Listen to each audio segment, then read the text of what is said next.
Hey, what's up, YouTube? Viku2 here. And tonight I thought I would just kind of share one of my knives with you guys and kind of do a little review on it, tell you what I think about it. It's my first review of a knife, so hope you guys can bear with me.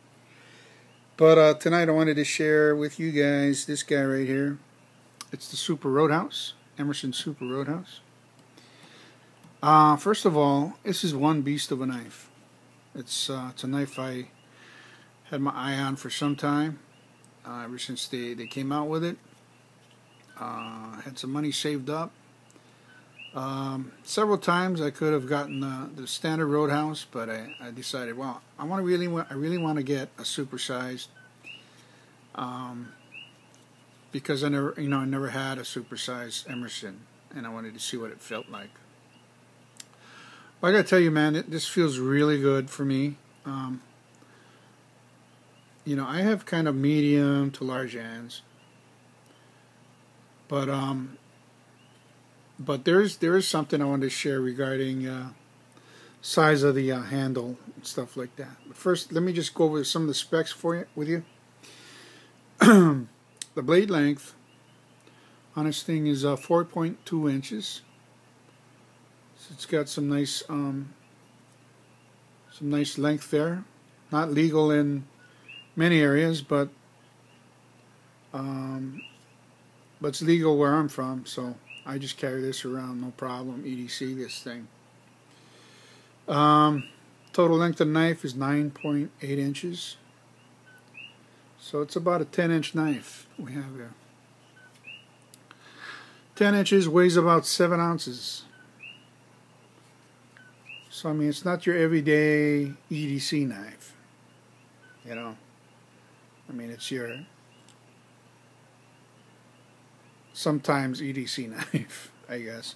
For me, this is primarily a self-defense knife. It's very much a collectible, but I like to use what I collect. I started off, I work as a chef, and I started off collecting a lot of chef's knives. I had a bunch of, Japanese style, Globals, Masahiros, and,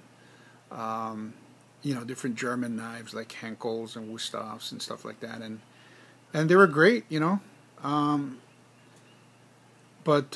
mean, whenever I showed my collection to anybody, to my chef friends, they'd just shake their head and go, how much did you pay for that? And then they'd go on using their like $20 Forstner knives, So I never got the respect for that. I mean, I had a passion for the artistry behind building knives, really good knives. I fell in love with the Shun Kershaw knives. So I mean, the Kershaw name really jumped out at me when I started looking at the folders, for instance, because I owned some of the Ken Onion's chef's knives when he did stuff with Shun Kershaw. But so for me to say this is a big knife is really kind of like, not really, because every day I'm using a 10, 12-inch blade, But for carrying around and as a folding knife, I can see this as being pretty big. Yeah.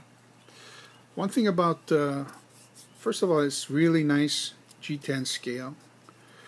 It's grippy when you first buy it. Then it kind of wears down. It kind of gets more tame. It becomes easier in the pocket and easier to deploy the feature on this thing. So I mean, give it some time. This knife, Emerson knives as a whole, you got to give it some time to, for the lock to break in, for instance. I had a problem with this lock. It had the sticky lock, thing going on here, like a lot of I hear a lot of people. It's my first time I had that happen with this lock, and I was about to turn it in. I was about to send it in because I didn't want to open it up and sand things down that I'm not supposed to be sanding down or whatever. But I let it settle in. I read up on these titanium style liner locks, or even the frame locks, I guess. It would have those kind of characteristics. It needs to be kind of broken in And it did. So eventually it did break in, and now it's just, you know, really easy to open up. Very nice, very smooth. You know, this is probably my most smoothest Emerson as far as, you know, on the pivot. So I don't know, because of this kind of a new knife. Maybe that's it. But let's see, what else was I gonna cover here? Oh yeah, because this thing is supersized. One of the things I noticed is that your grip is going to be different on the thing. Okay, because now that you have length on the blade, it doesn't mean you're going to grip it the same. Because I guess the way these blades are made, if you're going to get a bigger knife, everything gets bigger. So it's like if you were to draw a 1/4 inch line around the whole knife, that would be the pattern for the next size up, you know. So of course the handle will get wider, and so your ergos on holding the knife will be a little bit different, you know. And honestly, if you have small hands, you're probably not gonna like the grip on this as much, you know. If you have medium hands, you might not like it. So I can see why a lot of people like the standard size knife, because it does have much nicer ergos, you know, when I hold on to it. Especially that, you know, this is the Commander has some really nice ergos going on with it. So I mean, you have this nice wraparound feel, where because this is wider, it feels you know, you don't have that wrap feel. It's more like you're holding a yardstick, a thick yardstick or something, you know. And so you have that kind of feel going on. But anyway, with the right texturing and the right scales, you know, I was thinking of maybe pimping out the scales, getting different scales to give it a more rounded feel, with it kind of have some kind of a milled out pattern going on, like how Tough Thumbs does his. So probably got to send this up to him, because this knife is really begging to be pimped out. I don't know. It's the chopper of knives of the Emerson line, so you know, I figured, you know, it needs to be blinged out, needs to get chopped. So you know, and that's the beauty of the Emerson knives. That no, it's not the prettiest knife when you look at it and everything. It's just a very raw, very gritty, you know, battlefield knife, and that's cool. It's got a cool vibe in that respect. But I mean, if you the cool thing is that you can, if you really want a pretty Emerson, you can get a custom, you know, if you pay the money, or you can get somebody to do, you know, nice work like Tough Thumbs, or guys like Ferrick and guys like that to do a job on your Emerson. So you can bling it out a little.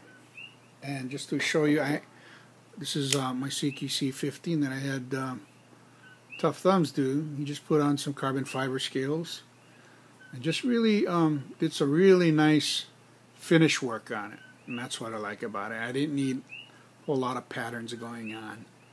He just shined things up, added a titanium backspacer.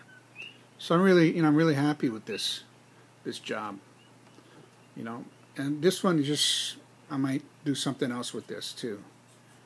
But it's good to have the regular scales too. So I'm just kind of like, till I can save the money to get this pimped out, I'll just keep it as it is. But anyway, this is the Emerson Super Roadhouse, and I hope you guys enjoyed my review. I was able to share some things, what I thought about it, and some of the things regarding the size, the super size. So, alright guys, well, until my next video, take care, brothers. Okay, peace.